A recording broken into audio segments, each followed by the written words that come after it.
ચલો વિદ્યાર્થી મિત્રો, આપણે આજે કેમિકલ કાઇનેટિક્સ જેનું લેક્ચર નંબર 7 દેખવા જઈ રહ્યા છીએ.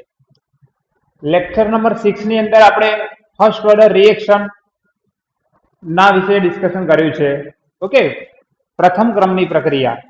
હવે પહેલા થોડું સમજી લો કે પ્રથમ ક્રમની પ્રક્રિયામાં આપણે ઘણા બધા સમીકરણો વ્યાખ્યાયિત કર્યા હતા, પરંતુ આપણે એક સમીકરણ જે વધુ આપણને ઉપયોગી થશે દાખલા ગણવા માટે, k is equal to 2.303 divided by t log r0 upon rt. આ બધા પદોની માહિતી લઈ લેજો. k શું છે? તો k વેગ અચળાંક છે.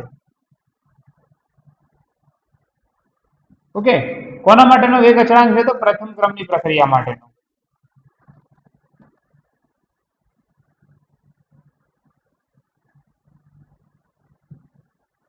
ટી શું છે?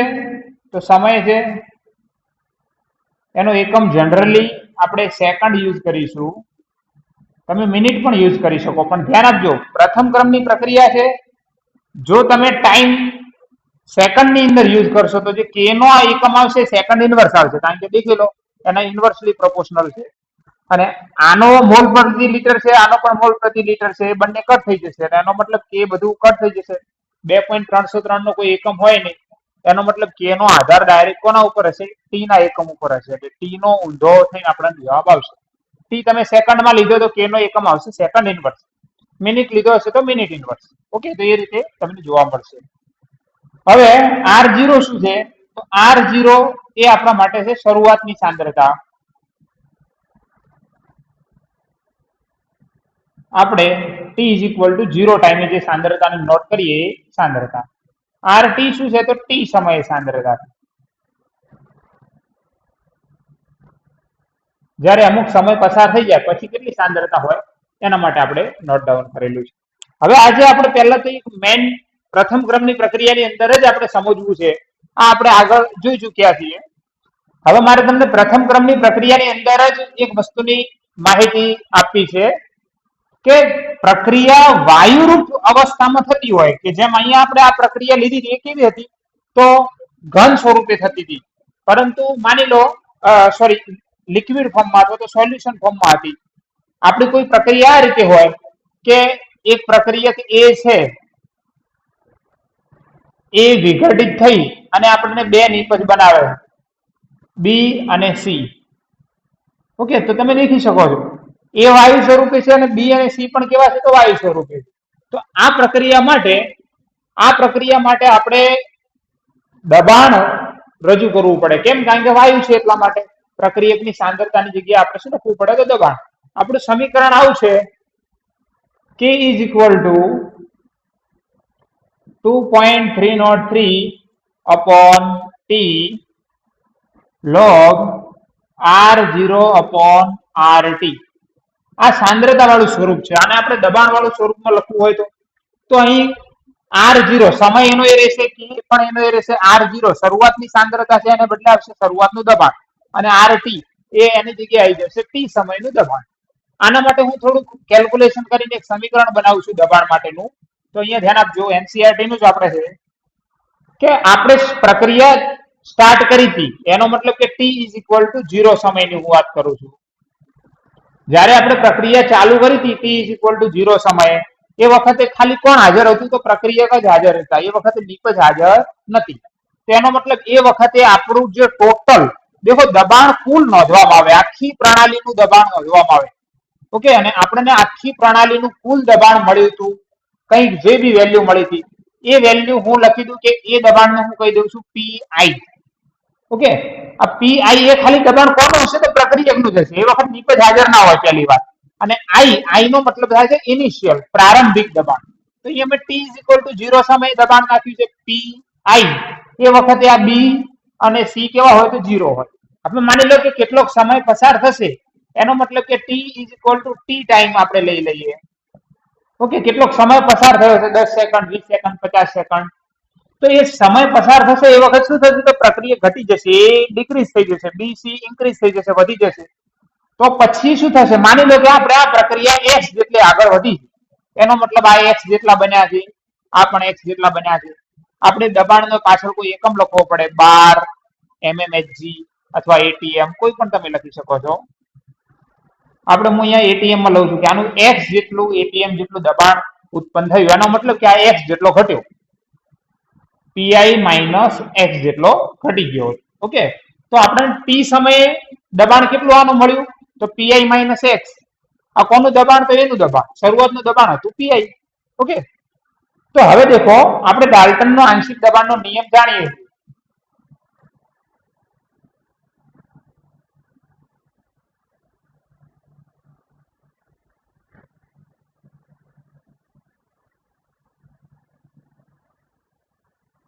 ડાલ્ટનના આંશિક દબાણના નિયમ મુજબ આપણે દેખીએ તો ડાલ્ટનનો આંશિક દબાણનો નિયમ કહે છે કે જે કુલ દબાણ હોય એ ઘટકોના દબાણના સરવાળા જેટલું હોય. હવે કુલ દબાણ, તો કુલ દબાણ કેટલું છે? તો કુલ દબાણ માટે આપણે ટી આપી દઈએ, ટી ફોર ટોટલ. ઓકે, તો અહીંયા ટોટલ દબાણ કેટલું આવશે? ઓકે, તો આ ટી સમય દબાણ નથી, યાદ રાખજો, ટોટલ માટે ટી વાપરેલો. PT is equal to total દબાણ કેટલું હશે? તો ત્રણેયના સરવાળા જેટલું હશે. હવે આપણે એ ઘટકનો સરવાળો, એનો મતલબ કે પીએ, બી ઘટક પીબી અને સી ઘટક પીસી. ઓકે, તો પીટી ઇઝ ઇક્વલ ટુ પીએ, પીએ કેટલો છે? તો પીઆઈ માઇનસ એક્સ.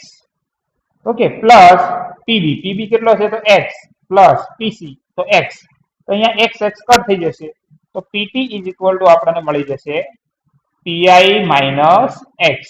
આમાં આપણે એક્સ ને સૂત્રનો કરતા બનાવીએ તો આપણને આ રીતે મળશે, x is equal two PT minus PI.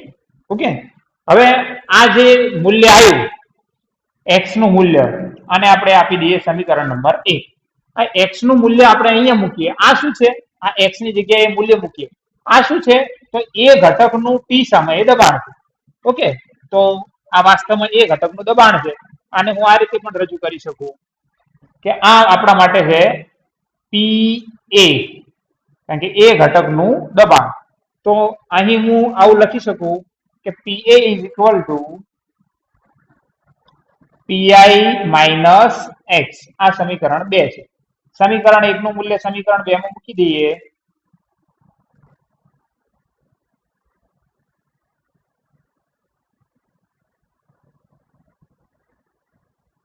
સમીકરણ 1 નું મૂલ્ય 2 માં મૂકતા તો શું થઈ જશે?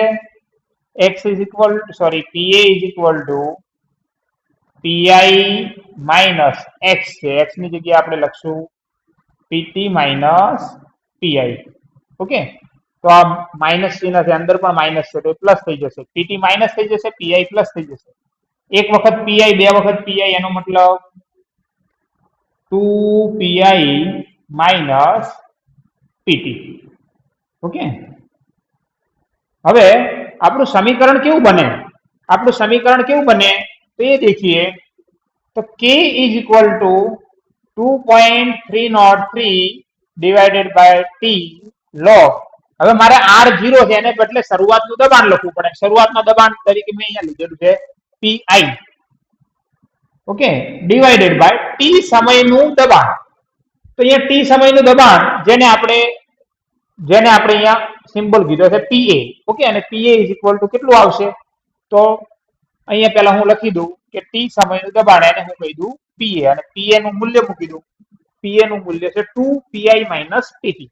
એનો મતલબ k is equal to 2.303 by t log P I minus 2 pi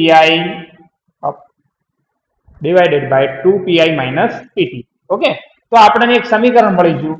જ્યારે દબાણ હોય એ રીતે એ વખતે આપણે આ પ્રકારનું સમીકરણ બનાવી અને દાખલાઓ ગણી શકીએ છીએ. ઓકે, તો આનો એક સ્ક્રીનશોટ લઈ લો.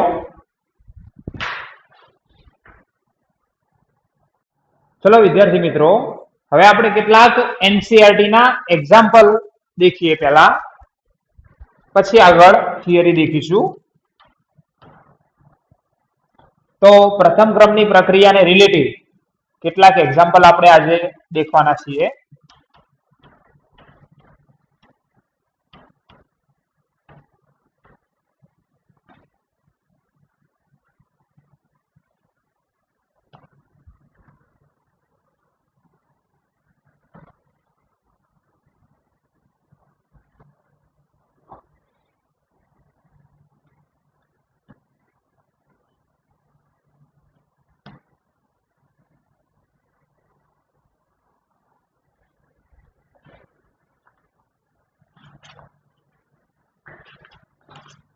ચલો પહેલા એક એક્ઝામ્પલ છે, એ આપણે પેજ નંબર 108 ઉપર આપેલું છે, કોયડા નંબર 4.5.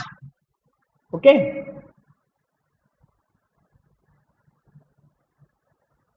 આપણને આ રીતે કોયડા નંબર 4.5 ની અંદર કહેવામાં આવ્યું છે. તમારી બધા જોડે એનસીઈઆરટી ની બુક હશે એટલા માટે હું રકમ લખતો નથી. નીચેની પ્રથમ ક્રમની પ્રક્રિયાને અનુસરતી પ્રક્રિયા માટે N2O5 ની પ્રારંભિક સાંદ્રતા 318 કેલ્વિન તાપમાને 1.24 ગુણ્યા 10⁻² મોલ પ્રતિ લિટર છે. એટલે આપણને શરૂઆતની સાંદ્રતા આપી છે. શરૂઆતની સાંદ્રતાને આપણે કહીએ છીએ R0. કેટલી આપી છે? તો 1.24 ગુણ્યા 10⁻² મોલ પર લિટરમાં, મોલ લિટર ઇનવર્સ. આપણને પ્રક્રિયા આપી છે કે આ રીતે પ્રક્રિયા થાય છે. N2O5 it's give 2NO2 plus 1/2 O2. આવી પ્રક્રિયા છે અને શરૂઆતની સાંદ્રતા આપણને આપવામાં આવી છે N2O5 ની 60 મિનિટ પછીની સાંદ્રતા. 60 મિનિટ પછી, એનો મતલબ આપણે ટી આપી દીધો છે 60 મિનિટ, અને એ પછીની સાંદ્રતા એટલે કે ટી સમયની સાંદ્રતા આપણી કહેવાશે.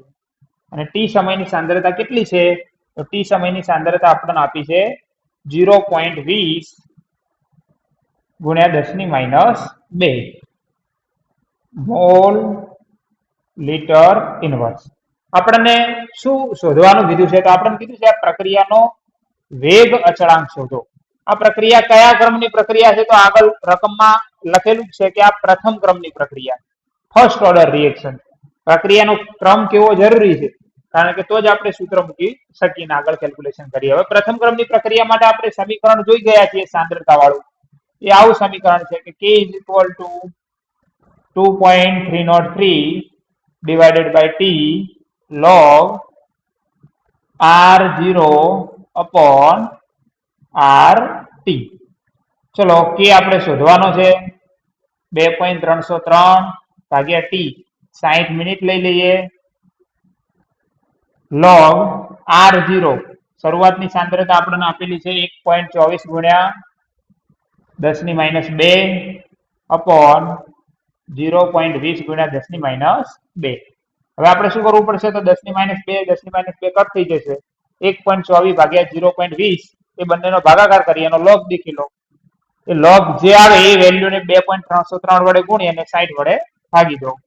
તમે પણ સાથે સાથે કેલ્ક્યુલેશન કરતા રહો. ઓકે, આપણે લોગ કઈ રીતે દેખીએ છીએ? તો કેલ્ક્યુલેટર ની અંદરથી લોગ દેખવા માટે આપણે 13 વખત વર્ગમૂળ -1 ગુણ્યા 3558 કરી અને લોગ દેખીએ છીએ. ઓકે, જે વિદ્યાર્થીઓને ના ખબર હોય એના માટે લખી દઉં છું. 13 વખત વર્ગમૂળ પછી તો -1 ગુણ્યા 3558 અને પછી આવશે ઇઝ ઇક્વલ ટુ, આ તમારો થઈ જશે લોગ. ઓકે, તો આપણા અહીંયા જે ભાગાકાર આવે છે 1.24 ભાગ્યા 0.20 એટલે આપણને મળે છે 6.2. હવે 6.2 નું 13 વખત વર્ગમૂળ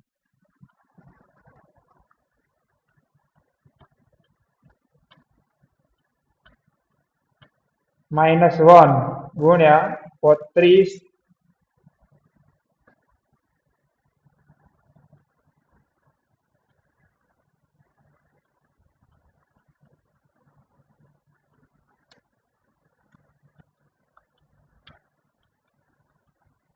3558 એટલે આપણને મળે છે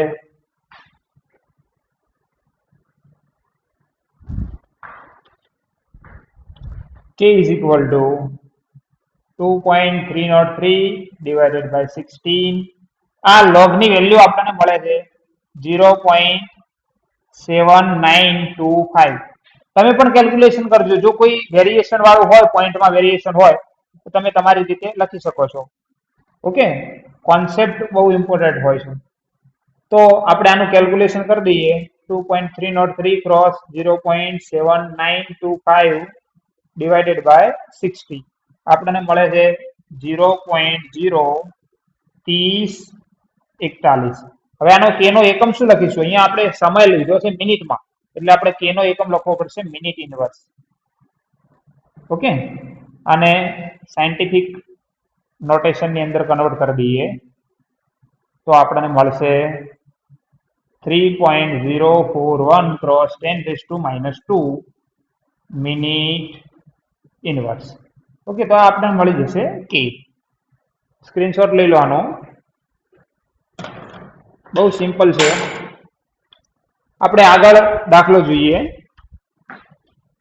એના પછીનો કોયડા નંબર 4.5 છે. તો હવે આપણે દેખીશું 4.6.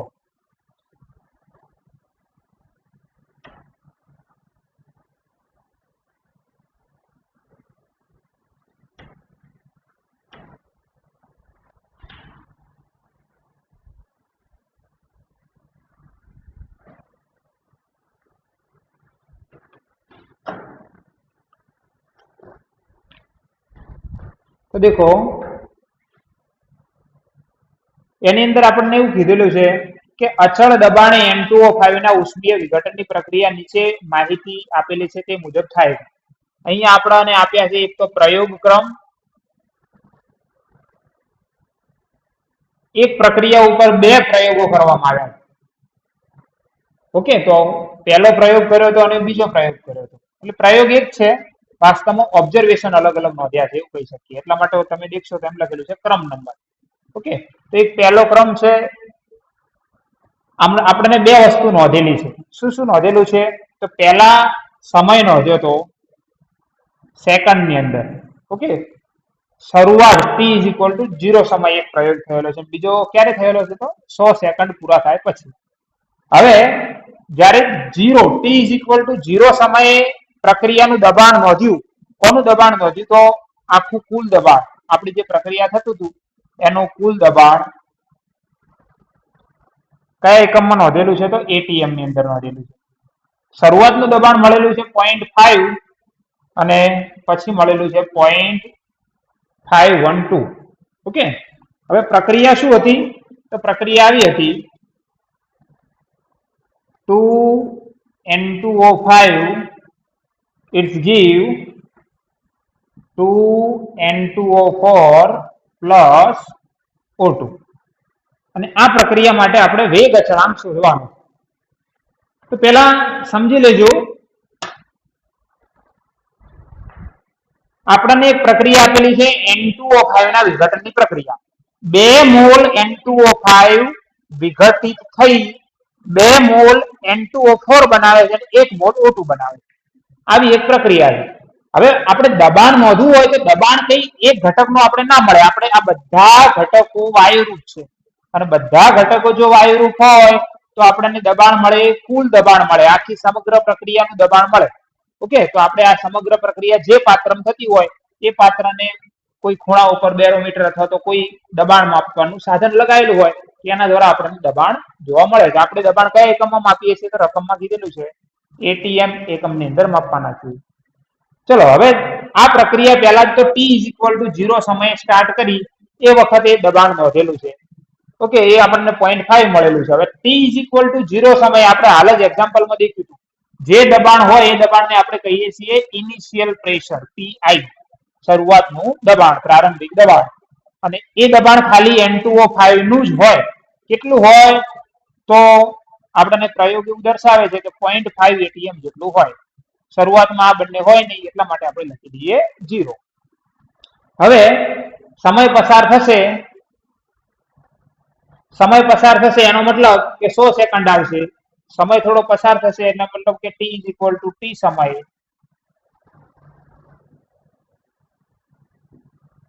t=t સમયે શું થશે?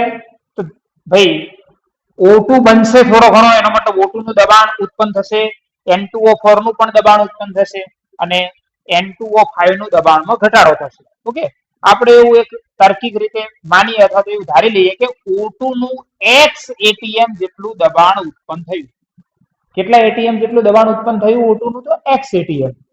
જો O2 નું X ATM દબાણ ઉત્પન્ન થાય તો N2O4 નું 2X ATM જેટલું દબાણ ઉત્પન્ન થાય. કેમ? કારણ કે આ 1 મોલ બને એ વખત આ 2 મોલ બને છે, એટલે આપણે આને x ધારીએ તો આને કેટલા ધારવા પડે? 2x. હવે જ્યારે આ 1 મોલ બને, આ 2 મોલ બને એ વખતે આપણો N2O5 ઓછો કેટલો થાય? તો 2 મોલ ઓછો થાય. એનો મતલબ આપણું દબાણ કેટલું ઘટાડો થયો? ઓકે, pi માઇનસ 2x જેટલો. કોઈ કહેશે 2x ને x એટલે 3x ના થાય? ના, આ 2 મોલ ઘટે એ વખતે આના ટોટલ 3 મોલ બને છે. 2 મોલ N2O4 ના, 1 મોલ O2. તો આપણું જે દબાણ આવવાનું છે 100 સેકન્ડે દબાણ એ આવશે pi માઇનસ 2x જેટલું. આ દબાણને આપણે કહી દઈએ Pn2O5 નું દબાણ. ક્યારે? તો 100 સેકન્ડે જે દબાણ આવવાનું છે એ. ઓકે, હવે આપણે ફરીથી આના માટે આપણે ડાલ્ટનનો આંશિક દબાણનો નિયમ લગાવીએ. તો ડાલ્ટનનો આંશિક દબાણનો નિયમ શું થશે બોલો? P total is equal to Pn2O5 plus Pn2O4 plus PO2. P total is equal to Pn2O5 pi minus 2x plus 2x plus x. 2x cancel થઈ જશે. Pt is equal to pi minus x. So x is equal to Pt minus pi. Okay, ચલો તો x is equal to એક આપણને value મળી ગઈ Pt minus pi.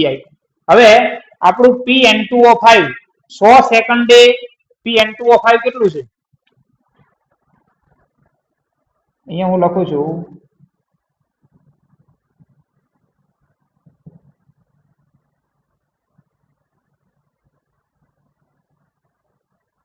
100 સેકન્ડે N2O5 નું દબાણ. 100 સેકન્ડે N2O5 નું દબાણ જેને આપણે નામ આપ્યું છે Pn2O5, અને એ દબાણ આપણને જોવા મળે છે pi માઇનસ 2x જેટલું. હવે આપણે x કઈ રીતે શોધી શકીએ? N2O5 તો આપણને ખબર છે, pi પણ ખબર છે, પણ x ખબર નથી. તો x એટલા માટે આપણે આગળથી કેલ્ક્યુલેટ કરીને રાખેલો જ છે. ઓકે, x કેટલો છે? તો Pt minus pi. તો અહીંયા આપણને મળશે Pn2O5 is equal to pi minus 2. x કેટલો છે? x છે Pt minus pi. હવે દેખો, તો આપણે Pn2O5 શોધવું છે. pi આપણને ખબર છે. શરૂઆતનું દબાણ કેટલું છે? શરૂઆતનું દબાણ કેટલું છે? તો 0.5 માઇનસ 2 into Pt. Pt કેટલું થશે? Pt P ટોટલ ત્રણેય ઘટકોનું દબાણ 0.512 માઇનસ pi. pi કેટલું થશે? તો 0.5. તો પહેલા તો 0.512 માંથી 0.5 બાદ કરી દઈએ તો 0.012 આવશે, અને 2 વડે ગુણ દઈએ 0.024 આવશે, અને પછી એને 0.5 માંથી બાદ કરી દઈએ તો એનો મતલબ આ વસ્તુનું સાદુરૂપ આપણે આપીએ તો આપણને આ રીતે મળશે.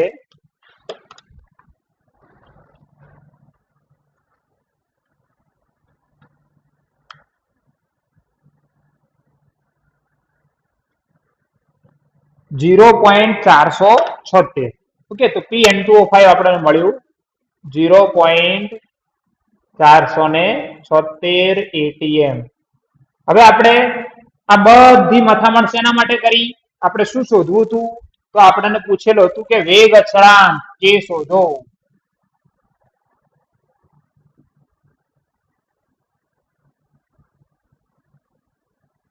ઓકે, તો વેગ અચળાંક આપણે શોધવાનો હતો.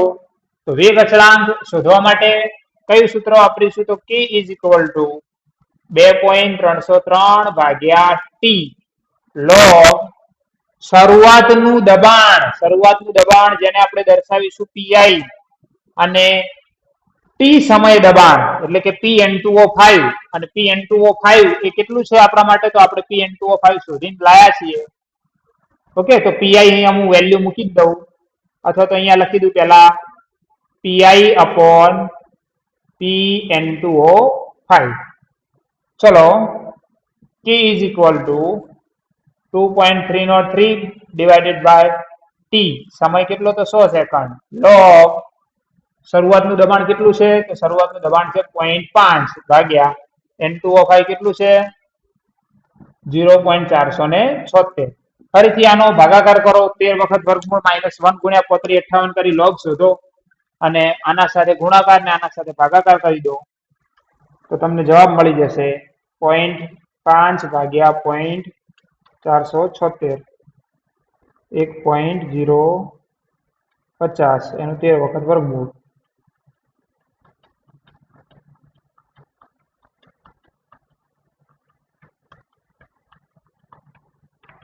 ગુણ્યા 3558. ચલો આનો લોગ આવે છે k is equal to 2.303 divided by 100 cross 0.02119. તો આને ગુણાકાર કરી દઈએ.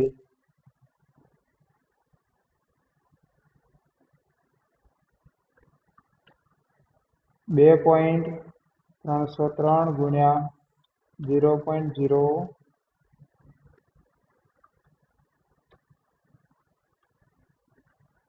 ઓકે. તો આપણો ભાગાકાર આ રીતે આવશે k is equal to 0.0004880.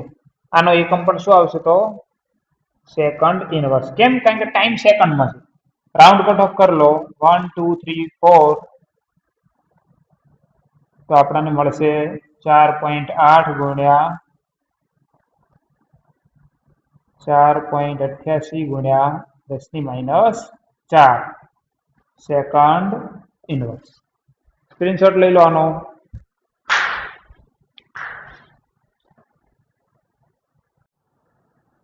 ચલો આગળનું એક કોયડો દેખીએ. એ કોયડા નંબર 4.7.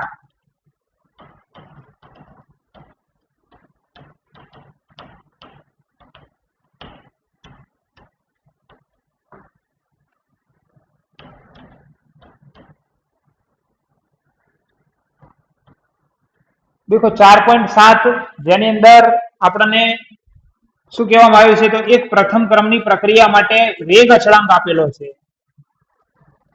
વેગ અચળાંક k નું મૂલ્ય આપણને આપેલું છે 5.5 × 10⁻14 સેકન્ડ ઇનવર્સ. અને આપણને કહેવામાં આવ્યું છે કે આ પ્રક્રિયાનો અર્ધાયુષ્ય સમય ગણો. અર્ધાયુષ્ય સમય એટલે t1/2 શોધો. હવે અર્ધાયુષ્ય સમય શોધવા માટે આપણે પ્રથમ ક્રમની પ્રક્રિયા છે આ સ્પષ્ટ કીધેલું છે. પ્રથમ ક્રમની પ્રક્રિયા માટેનો અર્ધાયુષ્ય સમય કઈ રીતે શોધી શકીએ? તો t1/2 is equal to 0.693 divided by k. 0.693 divided by k 5.5 × 10⁻14. ચલો આનો ભાગાકાર કરી દો તો તમને t1/2 મળશે. કયા એકમમાં મળશે? તો k કરતા ઊંધો એકમ t1/2 નો હોય એ સેકન્ડ ઇનવર્સમાં છે. તો આપણને જે મળશે એ શેમાં મળશે? તો સેકન્ડમાં મળશે. ઓકે, બહુ સિમ્પલ કેલ્ક્યુલેશન છે, જાતે કરી લેજો. આગળ देखिए કોયડા નંબર 4.8.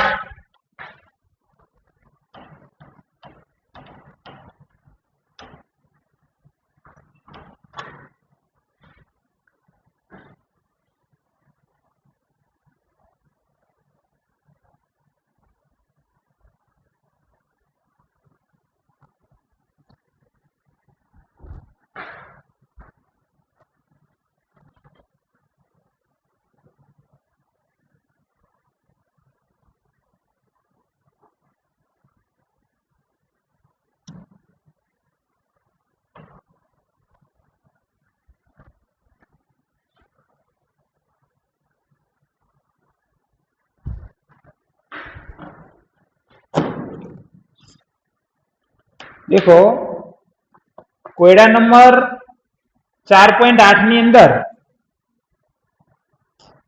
આપણને એવું કહેવામાં આવ્યું છે કે દર્શાવો કે પ્રથમ ક્રમની પ્રક્રિયામાં 99.9% પ્રક્રિયા પૂર્ણ થવા માટે જરૂરી સમય એ પ્રક્રિયાના અર્ધાયુષ્ય સમયના 10 ગણો હોય છે. એટલે આપણી જે કોઈ પણ રાસાયણિક પ્રક્રિયાનો જે અર્ધાયુષ્ય સમય હોય પ્રથમ ક્રમની પ્રક્રિયા માટે એ 99.9% પ્રક્રિયા પૂર્ણ થાય એના બંને વચ્ચેનું એક રિલેશન આપણે દર્શાવવાનું છે. ઓકે, અને એ સ્પષ્ટ એવું કહી દીધેલું છે કે આનો જવાબ આવવાનો છે એ આપણો અર્ધાયુષ્ય સમયના 10 ગણો આવવાનો છે. 99.9% પ્રક્રિયા થવા માટેનો જે સમય હોય એ એટલો આવવાનો છે. ઓકે, તો અને પ્રથમ ક્રમની પ્રક્રિયા માટે એક વસ્તુ યાદ રાખજો કે મારા જોડે માની લો કે કોઈ 100 ગ્રામ કોઈ એક રેડિયો એક્ટિવ તત્વ છે.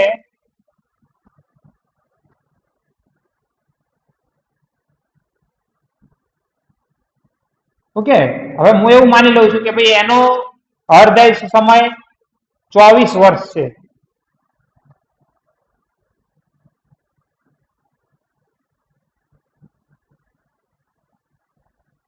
તો આનો મતલબ એવો થશે કે એને 100 ગ્રામમાંથી 50 ગ્રામ થવા માટે 24 વર્ષ લાગે.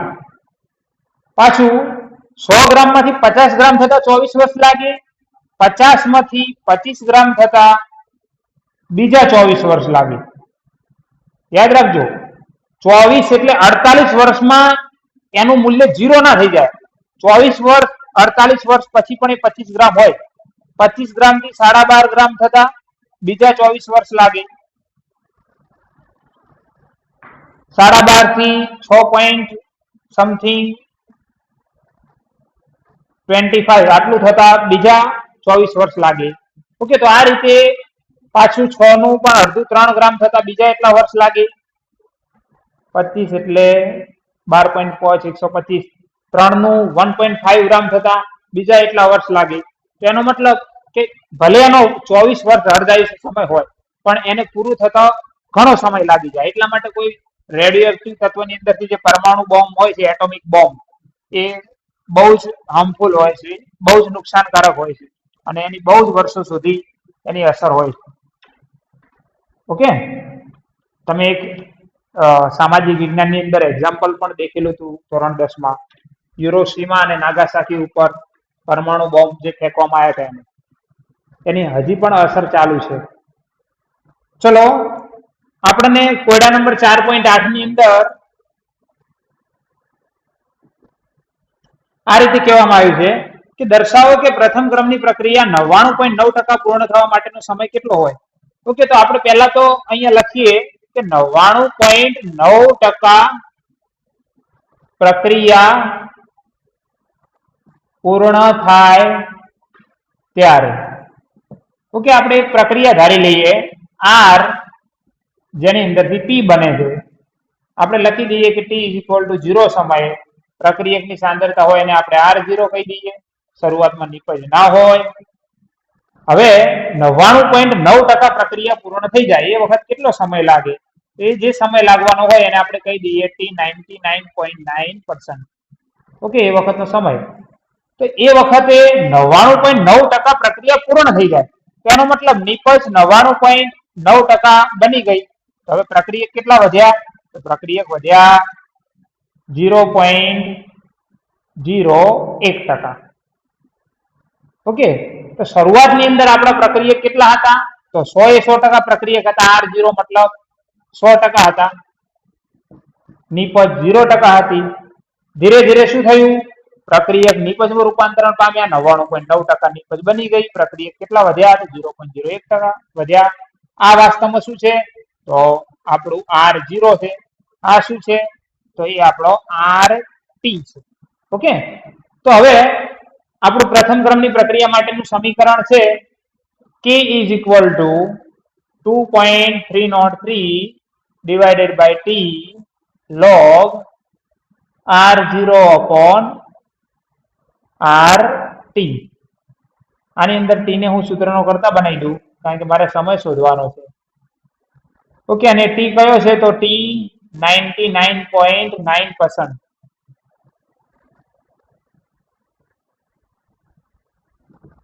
તો આપણે આવશે T 99.9% is equal to 2.303 divided by K log શરૂઆતની સાંદ્રતા કેટલી? તો શરૂઆતમાં 100% આપણે ધારી હતી.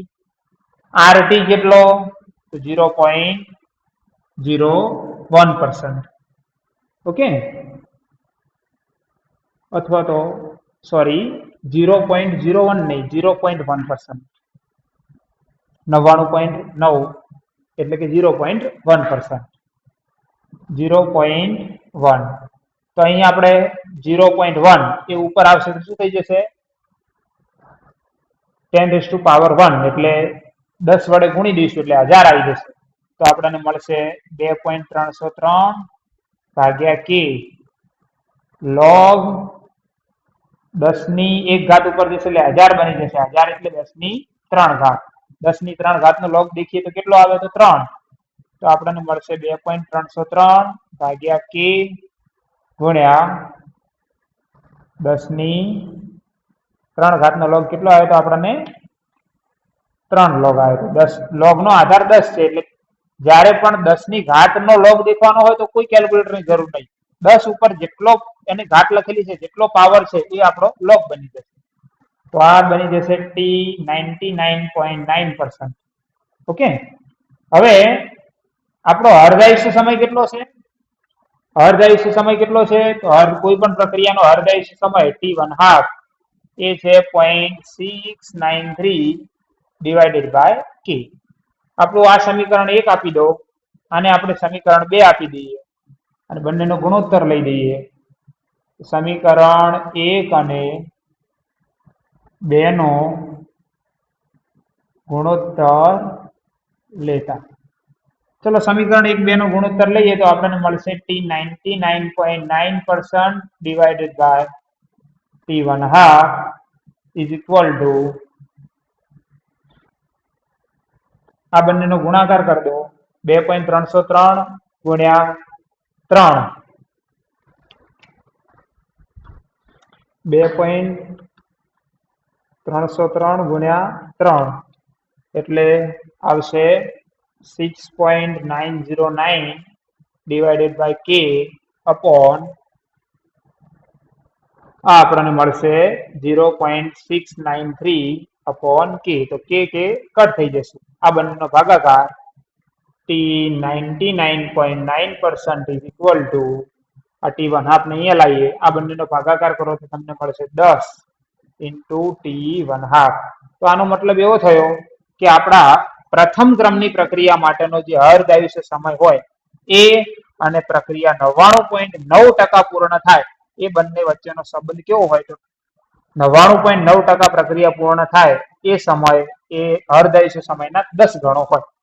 ઓકે, ચલો તો આ રીતે તમને કોઈ પણ પ્રકારનું રિલેશન પૂછી શકે છે.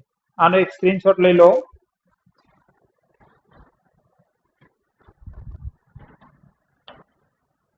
હવે આપણે પાછળ કેટલાક કોયડા આપેલા છે જેને ડિસ્કસ કરીએ.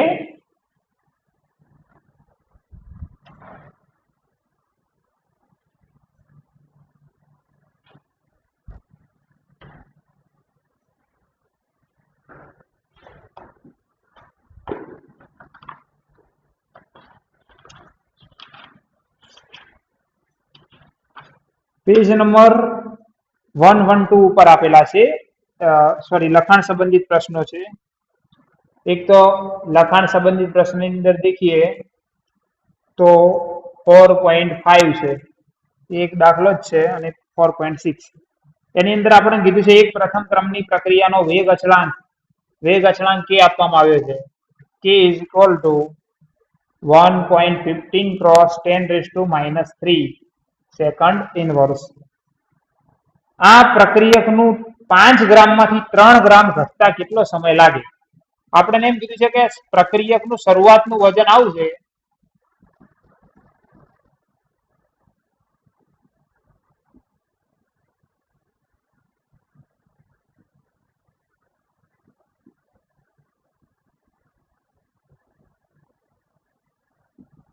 પ્રક્રિયકનું શરૂઆતનું વજન 5 ગ્રામ છે, અંતિમ વજન 3 ગ્રામ છે.